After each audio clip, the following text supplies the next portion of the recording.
abundante sobre a nossa vida.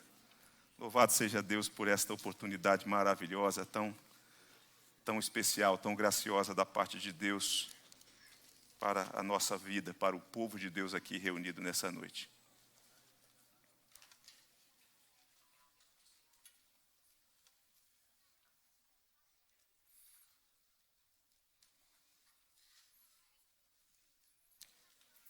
Já disse aqui uma vez, não sei quantos aqui já assistiram o Detetive Monk.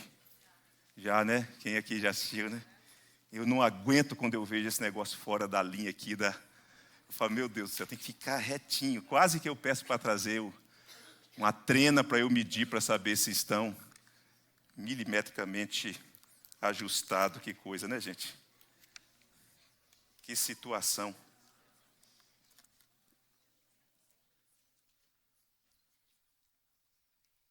Quem aqui acha que a gente pode ter certeza da salvação? Quem aqui acha que a gente pode ter certeza da salvação? Quase todos têm, pelo menos aqueles que levantaram a mão. Estou contabilizando, talvez aqueles que não levantaram por vergonha, talvez tenham também, mas talvez, pode ser que não tenham. Eu conversava com o meu primo, evangelizando e falando da certeza da salvação, e lá pelas tantas ele não titubeou, e ele olhou nos meus olhos e disse, num tom raivoso, falou, você é arrogante. Você é arrogante. Só uma pessoa arrogante, prepotente, pode dizer uma coisa dessa. Como? Você é pecador. Você é pecador como eu. Você é imperfeito, você falha. E ele foi adjetivando as situações do porquê, na opinião dele, eu não podia ter a certeza da salvação. E porque, na opinião dele, eu me portava como uma pessoa arrogante. E quando ele deu uma pausa, então, eu fui explicar para ele do porquê eu tinha essa convicção. Que ela não estava respaldada nas minhas virtudes, não estava apoiada nas minhas forças, ou em alguma coisa em que nós pudéssemos arvorar e achar que aquilo é que dá sustentação a essa convicção. Não, essa convicção, a certeza da salvação de um crente, de um discípulo de Jesus, ela se sustenta, dentre outras verdades, sobre 3 pilares. E esses 3 pilares, eles estão, todos eles, atrelados à ação da Santíssima Trindade. O primeiro pilar é o pilar que o Deus eterno, imutável, fiel, nos escolheu antes da fundação do mundo. Então veja que essa é uma verdade maravilhosa. É uma verdade gloriosa. A segunda verdade é o pilar em que, na história, o Filho de Deus se encarnou e veio e morreu no lugar dos pecadores e conquistou para eles eterna redenção. Pagou a dívida definitivamente. Nós não temos mais pendências com a lei de Deus, no sentido de que antes nós estávamos debaixo da condenação e uma vez estando em Cristo, não mais estamos. Nós estamos livres. Nós estamos devidamente perdoados. Então veja, o primeiro pilar envolve a pessoa do Pai, a segunda a pessoa do Filho e a terceira a pessoa do Espírito Santo. E veja o texto que Gabi vai projetar de Efésios, capítulo 1, versículo 13 e 14. E se for possível, Gabi, projetar lá atrás para que eu possa ver também, será muito importante para eu acompanhar. Então vejam que no versículo de número 13, o apóstolo Paulo, depois de ter falado que Deus nos escolheu, que o Filho se entregou por nós, derramou seu sangue, ele está construindo e mostrando essa ação das pessoas da Santíssima Trindade, todas elas envolvidas na obra da nossa redenção. E nesse texto ele diz, em quem também vós, depois que ouvistes a palavra da verdade, o evangelho da vossa salvação, tendo nele também crido, fostes selados com o Santo Espírito da promessa. Então veja que Paulo ele mostra como que se deu esse processo, né, existencialmente falando, da nossa própria história, dizendo que foi preciso que nós ouvíssemos a palavra da verdade, o evangelho da nossa salvação. E uma vez que nós cremos no Senhor Jesus Cristo e naquilo que o Senhor Jesus Cristo fez, e só creem no Senhor Jesus e naquilo que o Senhor Jesus fez, aqueles que foram escolhidos pelo Pai antes da fundação do mundo. Quando isso acontece, Paulo ensinando diz que essas pessoas são seladas com o Espírito Santo da promessa. Recebem essa marca, estão carimbadas, são tidas a partir de então como propriedades exclusivas do Senhor nosso Deus. Não bastasse isso, o apóstolo Paulo avança para o versículo 14 e fala assim: o qual é o penhor da nossa herança. Sobre quem e de quem Paulo está falando quando ele fala o qual é o penhor da nossa herança? Ele está falando da pessoa do Espírito Santo com quem nós fomos selados. E aí ele diz, o qual é o penhor da nossa herança até ao resgate da sua propriedade em louvor da sua glória.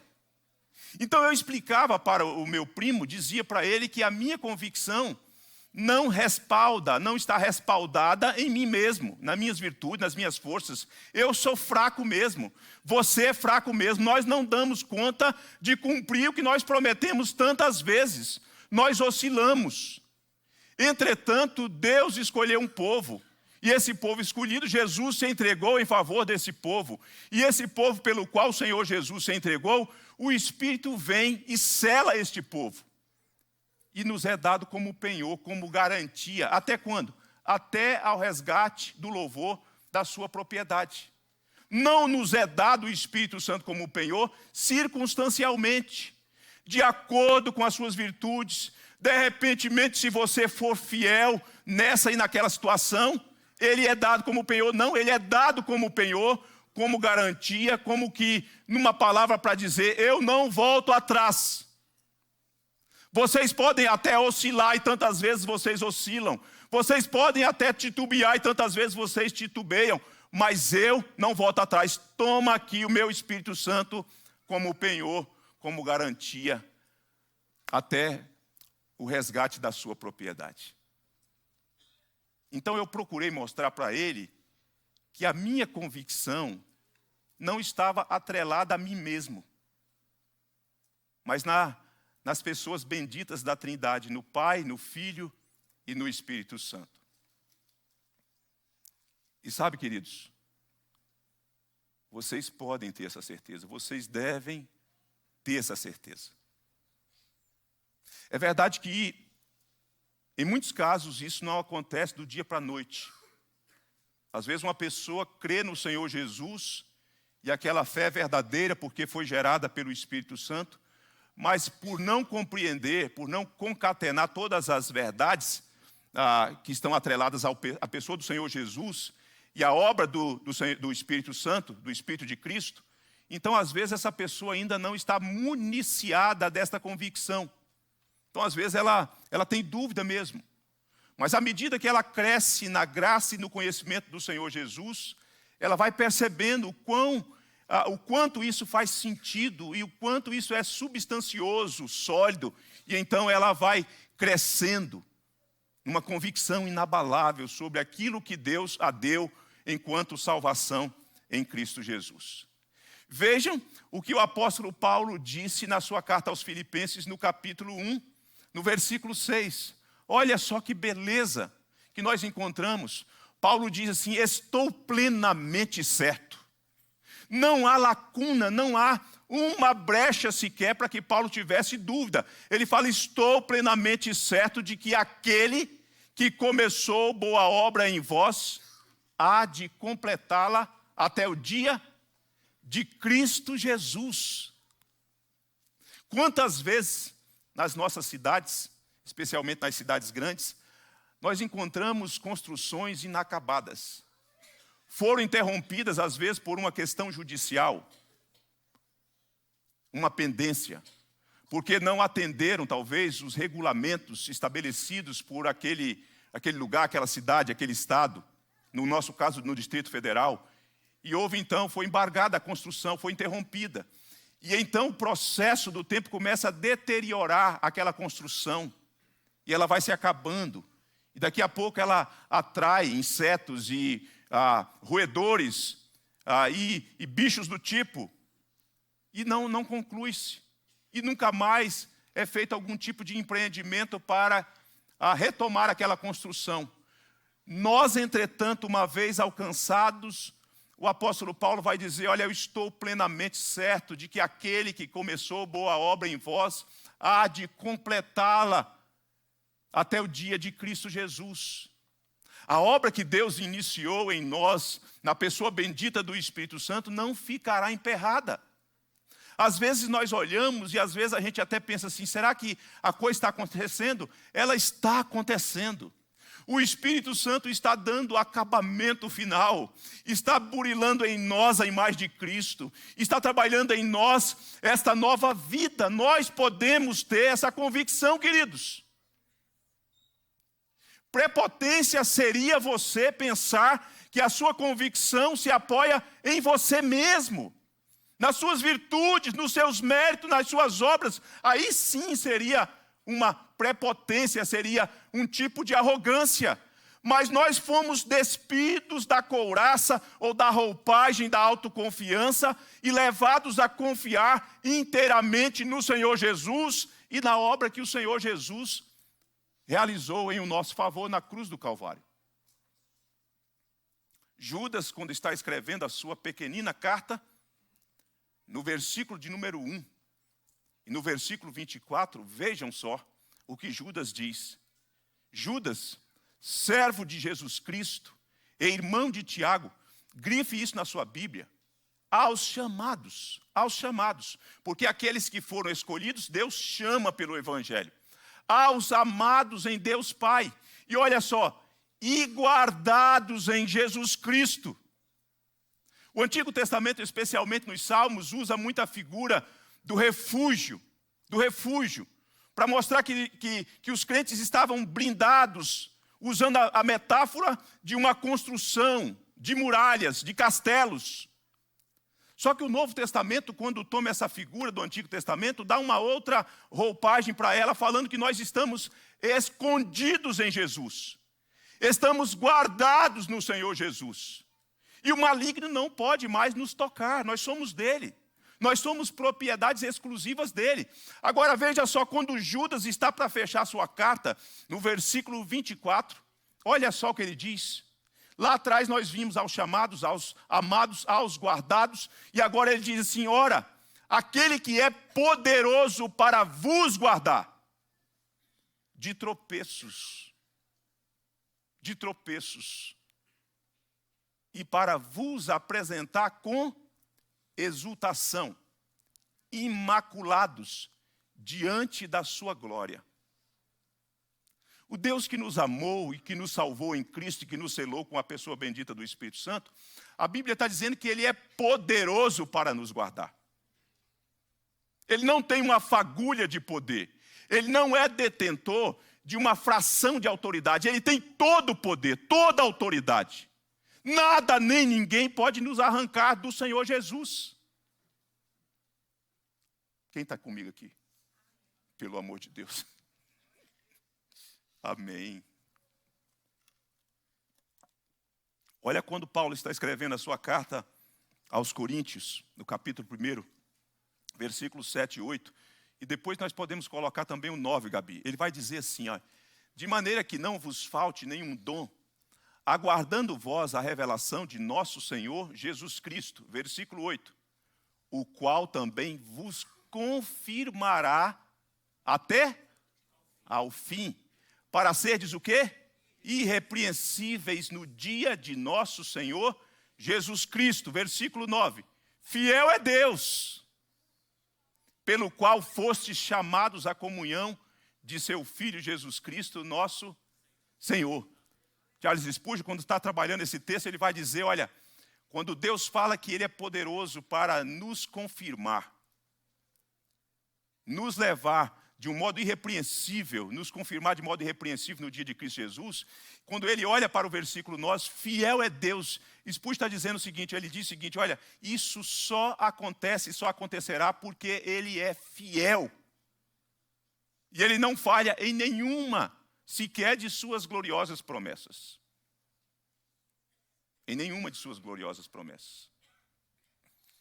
Agora veja só. Eu quero vos levar agora para um texto, porque esses textos que são mencionados, eles acontecem dentro de um fluxo de doutrinamento, de doutrinação. Os apóstolos estão doutrinando. E dentro desses textos que nós citamos, a priori, ao redor desses textos, numa proximidade deles, você não vê assim uma determinada crise, ceticismo dos crentes, abalo da fé. Agora, o texto que eu quero vos levar, que um homem de Deus chegou à conclusão e pôde afirmar sobre a convicção, está no Salmo 73. Está no Salmo 73. Quantos aqui conhecem a crise do salmista Asaf? Quantos aqui já leram essa passagem? Muitos irmãos já leram, já conhecem essa passagem. A convicção dele, neste salmo, entretanto, ela vai brotar dentro de uma crise e dentro de uma superação da crise. Crise de fé. Quem aqui já teve crise de fé? Às vezes a gente tem vergonha, né? Crise de fé. Às vezes as batalhas se tornam tão renhidas, a gente toma tanto soco da vida, e você então pode experimentar um tipo de crise de fé.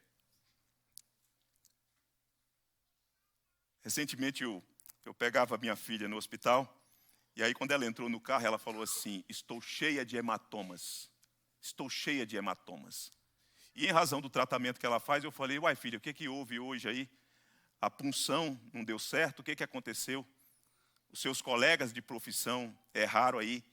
E ela falou: não, é porque a vida tem me batido muito. Estou cheia de hematomas porque a vida tem me batido muito. Às vezes há pessoas que têm apanhado muito. E por conta disso, elas entram no tipo de crise de fé. Crise de fé. E o salmista Asaf, ele estava enfrentando um tipo de crise. Se você olhar para o versículo de número 2, e aí eu espero que você já tenha aberto a sua Bíblia nessa altura, mas me parece que a Gabi está cooperando com vocês aí, então para a gente, a fim de otimizar o tempo. Então veja que no versículo de número 2 do Salmo 73, o salmista faz uma declaração, como que repartindo o seu testemunho. Ele diz: quanto a mim, porém, quase me resvalaram os pés, pouco faltou para que os meus pés se desviassem, para que se desviassem os meus passos. E olha só, ele vai falar qual é o âmago dessa crise. Pois eu invejava os arrogantes ao ver a prosperidade dos perversos. Este homem entrou numa crise aguda. Por conta de quê? Por conta de comparação e por conta de insatisfação. Ele começa a se comparar com os outros, ele começa a olhar para os outros e ver que os outros, se você avança na leitura, no versículo 4, ele vai dizer: para eles não há preocupações, o seu corpo é sadio e nédio, não partilham das canseiras dos mortais, nem são afligidos como os outros homens. Quando ele olha para esse cenário, ele faz um tipo de comparação, e embora a sua comparação, o meu modo de enxergar, e penso que você concorda, é uma comparação equivocada. Mas ele está comparando, especialmente olhando para aqueles que não temem a Deus, aqueles que são os chamados ímpios, pessoas que não andam com o Senhor. Então, a sua crise, a crise de fé tem a ver com comparação. Quando você começa a comparar as pessoas, quando você começa a comparar o estilo de vida das pessoas, quando você começa a comparar o que as pessoas têm e o que você não tem, por que elas têm, por que você não tem, você pode entrar num tipo de crise. E o que está atrelado à crise que é gestada pela comparação? A crise também vem somar-se com a insatisfação, é quando você está insatisfeito. Você olha para o outro e vê o que o outro tem, o que você não tem, e você começa a entrar num tipo de crise de espírito, de insatisfação, você fica insatisfeito. Quando isso acontece, você questiona basicamente duas coisas de Deus. Você questiona a bondade de Deus e você questiona a justiça de Deus. Você começa a questionar, você fala assim: olha, eu não sei se Deus é tão bom como eu pensava ser, ou como a Bíblia diz ser, como Ele se declarou ser, e como as pessoas sempre disseram que Deus é bom. Pelo menos as pessoas naquele reduto de convívio comunitário de igreja, elas estão sempre dizendo que Deus é bom, mas agora eu não estou achando que Deus é tão bom assim. Por quê? Porque o ímpio tem coisas que eu não tenho. Porque o ímpio efetuou conquistas que eu nunca efetuei. Embora eu tenha me esforçado, eu tenha me estudado, eu tenha me dedicado, mas eu vejo que eles estão a galope, conseguindo e cruzando a faixa de chegada. E sendo coroados e premiados. Uma outra coisa que a pessoa questiona é a justiça de Deus. E fala, eu acho que Deus está sendo injusto. Porque, na verdade, Ele deveria dar para mim o que o outro tem. Porque não faz sentido. O outro virou as costas para Ele, o outro não o teme, o outro não o ama. E eu abri mão de uma vida sem Deus para estar com Deus, para viver para a glória de Deus. E, de repente, eu estou nessa crise. Eu estou sem efetuar as conquistas, meus sonhos não emplacam, meus projetos não avançam, está tudo emperrado, então me parece que Deus é injusto. Crise de fé. Crise de fé. Pode ser que eu esteja falando para pessoas aqui nessa noite que estejam em crise de fé. Talvez os mais jovens, talvez os moços, talvez as moças, talvez os nossos adolescentes. Que diante das redes sociais, das muitas imagens que se propalam e que se divulgam, começam a fazer comparação. Os adolescentes, nós adultos, os moços e moças, e nós começamos a olhar por meio das imagens, porque são todas elas muito belas, encantadoras, coloridas. Elas sempre vêm num tom de conquista, de sucesso, de festa, de comidas boas, de bons restaurantes. E você começa a olhar e fala assim, eu nunca fui nesse lugar, eu nunca fiz isso, eu não sei que tipo de experiência é essa.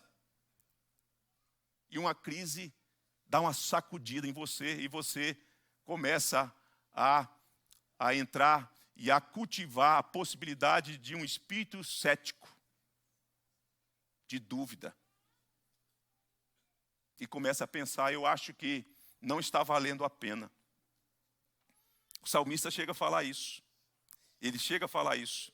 No versículo 13 ele fala assim, com efeito, inutilmente conservei puro o coração e lavei as mãos na inocência. Ele está dizendo assim, não valeu a pena.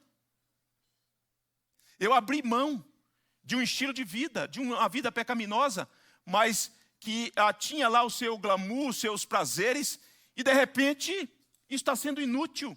Que ganho que eu tenho com isso? E quando ele faz assim, e quando nós fazemos assim, é porque nós estamos colocando os óculos para olhar uma realidade mais temporal, efêmera, daquilo que a gente, de certo modo, apalpa e consegue ver. E isso gera crise. Só que, de repente, este homem, a convicção dele, da qual nós estamos repartindo com vocês aqui, ela acontece dentro de uma resolução dessa crise. De que modo? Quando ele entra na presença de Deus, porque ele não conseguiu resolver isso por meio de reflexão. Se você olhar para o versículo 16, ele vai dizer, em só refletir para compreender isso. O que é isso? Essa crise. Do porquê que eu estou me sentindo assim. Do porquê que os meus pés quase se resvalaram, quase que eu me desviei, quase que eu caí. Em só refletir sobre essas coisas, achei muito pesada a tarefa para mim. E é pesado mesmo. E soluções não vêm. Por mais habilidoso, por mais que você aprenda a ter um manuseio intelectual com os conceitos filosóficos, isso nunca trará algum tipo de satisfação e de compreensão profunda das crises que se alojam no nosso coração, queridos.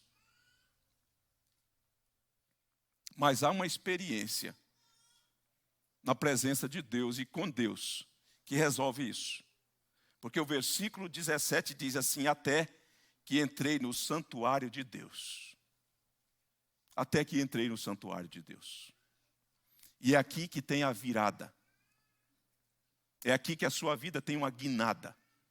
E é a partir dessa resolução da crise que brota a convicção do salmista, que eu caminho para compartilhar com vocês, que está no versículo 23 e 24. Olham o que diz o texto.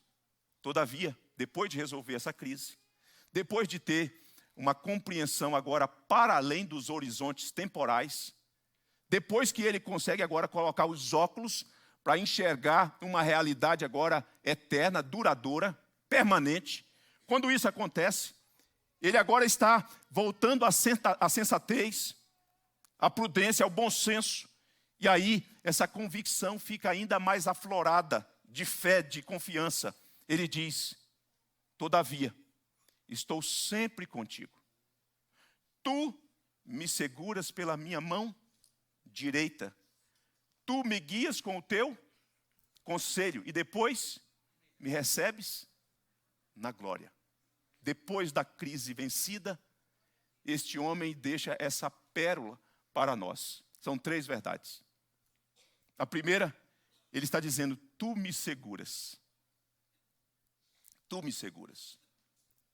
Irmãos, diante dos embates, das invejas, das comparações, das insatisfações, dos ataques que sofremos do diabo e do mundo e da nossa própria carne, diante das fraquezas que temos, que perpassam a nossa existência e a nossa estrutura, a crise que chega para todos nós, só tem uma razão pela qual nós não nos desviamos.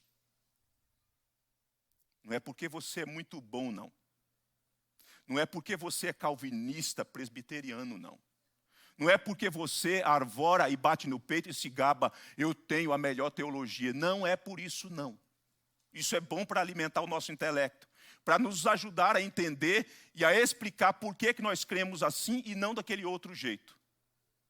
A única causa e a razão pela qual você não se desvia, não abandona, não apostata da fé, é porque existe uma mão grande segurando a sua mão pequena. Tu me seguras pela minha mão. Veja só como isso faz todo sentido. Porque ele disse lá no versículo de número 2, quanto a mim, porém, quase me resvalaram os pés. Pouco faltou para que eu me desviassem, para que se desviassem os meus passos. Faltou pouco. Mas o pouco que faltou não se concretizou, porque a mão grandiosa de Deus segurou a mão dele. Você não cai diante dos assédios que acontecem, daquilo que a Bíblia fala que o pecado tenazmente nos assedia, é porque a mão grande de Deus segura a tua mão pequena. Quando a gente tem uma mão grande segurando a nossa mão pequena, isso traz uma segurança. Eu me lembro, como se fosse hoje, eu tenho a imagem, e essa experiência é gravada no arquivo da minha memória.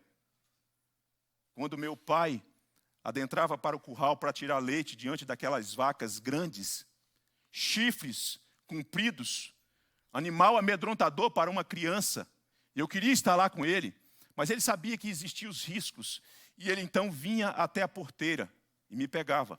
E aquela mão calejada e grande segurava aquela mão pequena que cabia dentro da mão dele. Era a mão de uma criança de 5, 6 anos. E então eu me sentia seguro. E meu pai passava no meio. E aqueles animais ferozes meio que sopravam, entendeu? Vaca leiteira com bezerro não gosta de criança. E ela meio que soprava, meio que mostrando as suas ameaças. Mas não se aproximavam. Sabe por quê? Porque existia uma figura que impunha respeito sobre elas, que fazia com que elas se mantivessem a uma certa distância em razão daquela figura pequena e frágil que era eu. E a minha mão estava meio que envolta por aquela mão firme, grandes, grossas. E eu me sentia seguro. É a mão grande dele que segura a sua. Você é fraco e vulnerável. Você se sente tentado em muitas situações. Você tantas vezes, o seu coração oscila, você começa a fazer comparações. Tantas vezes começa como que querendo um fermento brotar dentro do seu coração e você começa a ver os resquícios de um tipo de insatisfação. E você começa a flertar com possibilidades de quem sabe desse jeito é melhor, fazer isso é melhor. E de repente, dentro dessas possibilidades, desse quase se resvalar, se desviar, ele não se concretiza porque tem uma mão grande segurando a sua mão. Quem está aqui comigo? Um crente, muito doente, enfermo, acamado, recebeu a visita do seu pastor. E o seu pastor disse a ele, falando sobre as verdades eternas ao coração daquele crente. E de repente aquele crente falou para o pastor: pastor, estou com muito medo. Estou com muito medo. E o pastor disse: por que você está com medo? Eu temo não conseguir me manter firme até o final. E o pastor olhou para ele e disse: eu entendo, mas não é a sua mão segurando a dele, é a mão dele segurando a sua. Quem manterá você firme até o final? Aquele que começou boa obra em vós, há de completá-la até o dia de Cristo Jesus. Louvado seja Deus. É o Senhor Jesus quem disse em João, no versículo 27, 28 e 29, ele diz: as minhas ovelhas ouvem a minha voz, eu as conheço, elas me seguem. Eu lhes dou a vida eterna, disse Jesus, jamais perecerão. Ninguém as arrebatará da minha mão. E aquilo que meu Pai me deu é maior do que tudo, e da mão do Pai ninguém pode arrebatar. Se você é ovelha do Senhor Jesus, se você ouviu a voz do Senhor Jesus, se você, ao ser chamado pelo Senhor Jesus, veio para o Senhor Jesus, Ele lhe deu vida eterna, e você jamais perecerá, e você se encontra na mão do Senhor Jesus, e ao mesmo tempo na mão do Pai do Senhor Jesus. Ninguém pode te arrebatar. Ninguém, é ninguém mesmo. Então a primeira verdade é que ele diz: tu me seguras pela minha mão direita. A segunda verdade: tu me guias. Tu me guias, diz aí o texto. Tu me guias, diz o texto, no versículo 24. Tu me guias com o teu conselho. Veja só que, se você olhar, este homem, a princípio, tem uma voz que está querendo dirigi-lo. E a princípio, a voz que quer dirigi-lo, que vai sendo fomentada por aquilo que ele vê, por aquilo que ele sente, é a voz do seu próprio coração. A partir da inveja que ele tem das pessoas. É um tipo de voz. É um tipo de conselho que a pessoa recebe. Nós temos algumas vozes, nós temos muitas vozes nessa sociedade contemporânea, não é verdade?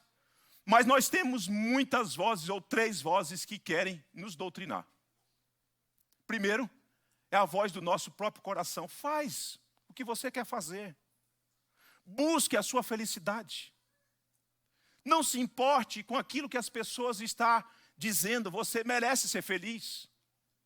Por que você vai cercear? Por que você vai ser impedida, vai ser tolhida de fazer aquilo que você gosta? Dê atenção à voz do seu coração.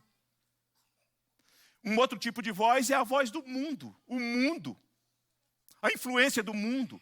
As muitas vozes do sistema chamado mundo, que se opõe e se levanta contra a vontade de Deus. Que vai ditando as normas e os caminhos pelos quais nós devemos seguir. Você pode fazer isso, você deve fazer aquilo outro. São as vozes do mundo.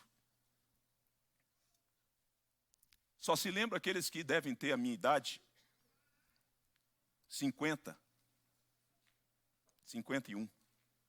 51 em alguns meses. Que tinha uma propaganda de uma determinada cerveja, que saía uma multidão de jovens no meio da rua, e a voz dizia o seguinte: experimenta, experimenta, experimenta. Tem uma voz do mundo que está dizendo para você: experimenta. Tenha uma experiência. Dê vazão aos seus prazeres, ao seu apetite, ao apetite da sua alma. Não só negue isso para você mesmo. Por que você haveria de fazer isso? Experimenta. Só que isso é uma tragédia. Isso te arrasta para longe de Deus. E uma vez acolhido esse tipo de voz, as consequências serão inevitáveis. Serão inevitáveis. É por isso mesmo que o salmista, na introdução do Salmo, o Salmo 1 diz assim, que bem-aventurado é o homem que não anda segundo o conselho dos ímpios. Queridos, tem muita gente dando conselho para nós nos dias de hoje. Tem muitas pessoas nas redes sociais dando conselhos para os adolescentes. Só que são conselhos adolescentes que levarão vocês, caso vocês acolham esses conselhos, para longe de Deus. Esses conselhos vão arrastar vocês para o abismo se vocês derem ouvidos e acolhida a esse tipo de conselho. Eles são conselhos do inferno. Eles são conselhos, na maioria das vezes, de pessoas que não temem a Deus, que não conhecem a Deus.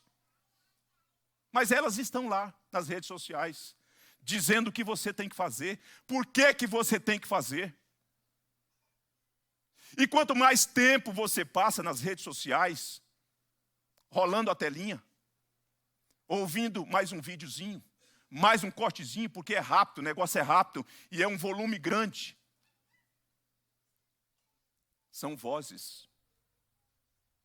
Mas tem a voz também do sedutor, do diabo. Ele é tão ousado. Ele é tão ousado que ele não se furtou em tentar seduzir, em tentar criar armadilha para o próprio Redentor nosso. Ele disse, se tu és o Filho de Deus, transforme essas pedras em pães. Ele é ousado. Você acha que ele não vai usar artifícios, elementos, instrumentos para tentar seduzir você, para dizer, você pode fazer sim. E quem sabe ele vem de um modo ardiloso para dizer, será que Deus te ama mesmo? Se Deus te ama mesmo, por que você passa por isso? Se Deus existe mesmo, por que você não é agraciado com isso ou com aquilo outro? É a voz do diabo. Se Deus está comprometido em proteger-te mesmo, ele diz para Jesus, então salte daqui, para ver se os anjos dele vão realmente sair em direção a você para te proteger. Por que não? Faça, experimente, tente. Ele é ardiloso. E sabe por quê? Que nós não caímos diante dessas vozes sedutoras que nos cercam, uma dentro de nós e duas fora de nós? Porque existe um conselho de um pai amoroso. Porque o texto diz assim, tu me guias com o teu conselho. Diante daquelas vozes que estavam seduzindo e tentando capturar o salmista, ele está dizendo o seguinte, essas coisas não aconteceram, não foram efetivadas, porque tu me guias com o teu conselho. O Senhor me dá direção. O Senhor me aponta o caminho pelo qual eu devo seguir. Tu me guias com o teu bom conselho. E o conselho de Deus é maravilhoso. Ele é um pai maravilhoso. O caminho que ele aponta para os seus filhos é um caminho sólido, seguro. Você pode caminhar sem medo, sem medo. Não haverá tropeço no caminho pelo qual ele nos chama a caminhar. Quem tem sido o teu conselheiro? Quem tem te dado conselho? E de quem você tem acolhido os conselhos? Você tem olhado para a palavra de Deus e nos conselhos que o nosso Pai amoroso nos dá, você tem acolhido os conselhos de Deus? Você pode, numa confiança inabalável, dizer, eu sei que Ele me guia com o seu conselho. Em terceiro lugar, ele vai coroar esta convicção dizendo, e depois me recebes na glória. Antes o salmista está com os olhos no que é efêmero, no que é temporal. Pensando, o que eu posso ganhar aqui? O que eu posso acumular aqui? E quando a gente começa a viver em torno disso, começamos a orbitar em torno de conquistas, de construções, de ganhos, daquilo outro, nos esquecendo que isso apenas faz parte da nossa vocação, a gente começa a pensar que a nossa morada permanente é aqui. E com isso nós nos equivocamos. Nos equivocamos. Tiramos os olhos daquilo que realmente importa. Só que este homem, depois de vencida a crise, ele vai dizer que Deus o segura pelas mãos, que Deus o guia com o seu conselho, e depois, em tempo oportuno, Deus o recebe na glória. Porque, queridos, aqui nós somos peregrinos. Aqui não é a nossa pátria permanente.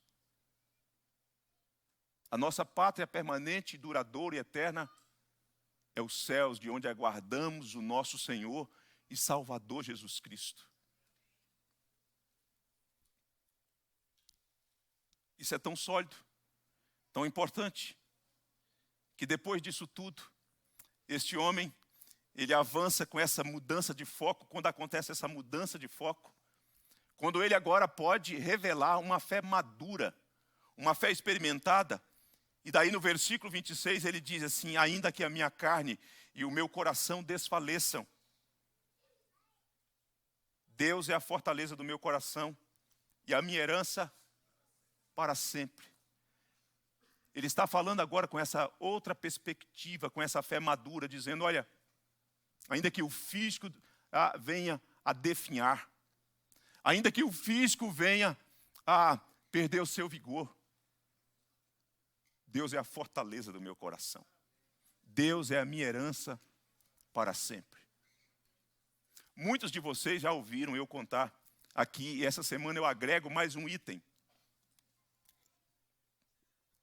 Muitos já ouviram falar que quando eu tive que fazer cateterismo, o cardiologista, depois do cateterismo, falou: eu tenho que caminhar 3 vezes por semana.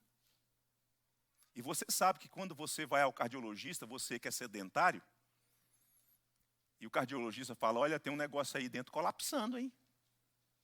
O motor aí não está legal não, a biela aí, ó. Aí o que você faz? Você passa na Centauri e compra o melhor tênis para caminhar após o exame. Não é verdade? Agora eu vou caminhar. Quando não faz isso, compra uma esteira. Vou comprar uma esteira. Vou entrar na Shein e vou comprar uma esteira. Depois está lá com uma toalha de banho estendida lá, empoeirada, né? A mulher fala assim: tira esse negócio daqui. Comprei um tênis. Comecei a andar. Meu joelho travou. O ortopedista, médico especialista em joelho, falou assim: você não pode caminhar. Pastor, eu vou dizer mais, o senhor não deve nem orar de joelhos.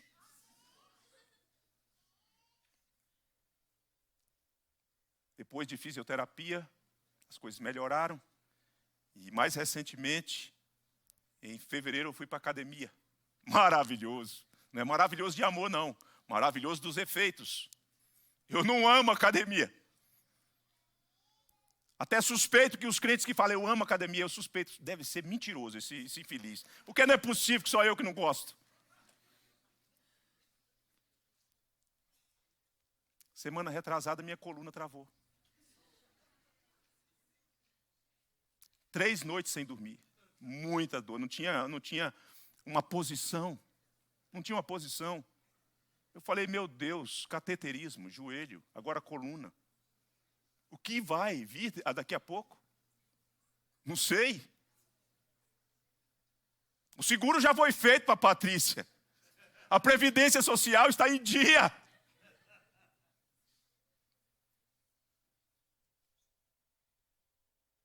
Ainda que a minha carne e o meu coração desfaleçam, Deus é a fortaleza do meu coração e a minha herança para sempre.